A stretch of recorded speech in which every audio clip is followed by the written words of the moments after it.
یہ اس زمانے کی بات ہے جب لفظ بولنے سے پہلے انسان اپنا انجام سوچتا تھا اور سچ کہنے والا اپنی قبر ساتھ لے کر چلتا تھا۔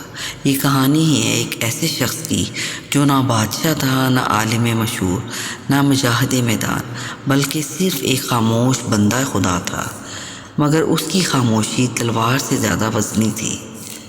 اندلس، وہ سرزمین جہاں علم نے آنکھ کھولی، جہاں مسجدیں آسمان سے باتیں کرتی تھی، جہاں کتب خانوں کی خوشبو ہوا میں بسی رہتی تھی۔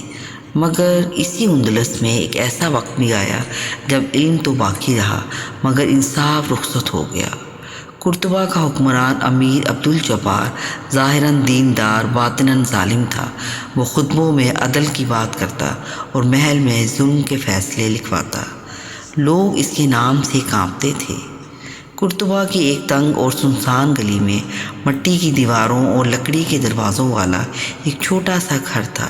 اس گھر میں رہتا تھا سلمان بن یوسف، نہ کوئی نوکر، نہ کوئی شاگرد اور نہ کوئی پہچان۔ دن کو مسجد کی صفائی کرتا اور رات کو اپنے رب کے حضور جھک جاتا۔ وہ زیادہ بولتا نہیں تھا مگر جب بولتا تو دل کی زمین ہل جاتی۔ جب شہر سو جاتا اور محلوں میں شراب اور موسیقی گونجتی تب سلمان جاگتا۔ وہ ان لوگوں کے لیے دعا کرتا جو اس پر ظلم کرتے تھے۔ وہ کہتا، یا اللہ، ان کے دلوں میں روشنی دے، کیونکہ اندھا آدمی اکثر دوسروں کو زخمی کر دیتا ہے۔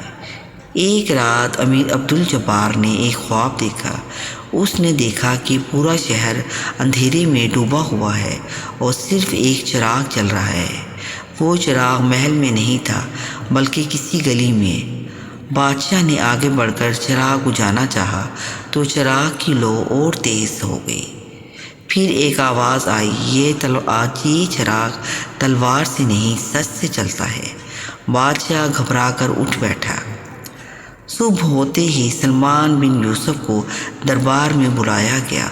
دربار میں سناٹا تھا۔ بادشاہ نے غرور سے پوچھا، کیا تم سچ جانتے ہو؟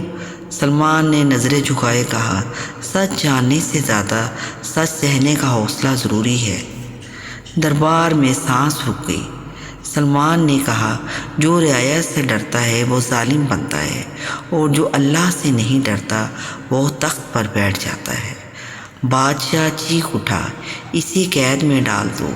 سلمان کو اندھی کوٹری میں ڈال دیا گیا جہاں روشنی کا تصور بھی جرم تھا، مگر وہاں بھی وہ سجدے میں جھکا رہا۔ اندھیرا اسے توڑ نہ سکا۔ ایک رات ایک سپاہی جو خود گناہوں سے ڈوبا ہوا تھا سلمان سے بولا، کیا تمہیں موت کا خوف نہیں؟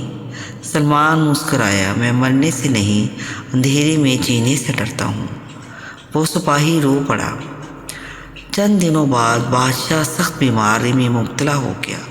حکم آیا، درویش کو رہا کر دو، مگر جب سلمان قید سے نکلا تو اس کا جسم کمزور اور روح مضبوط تھی۔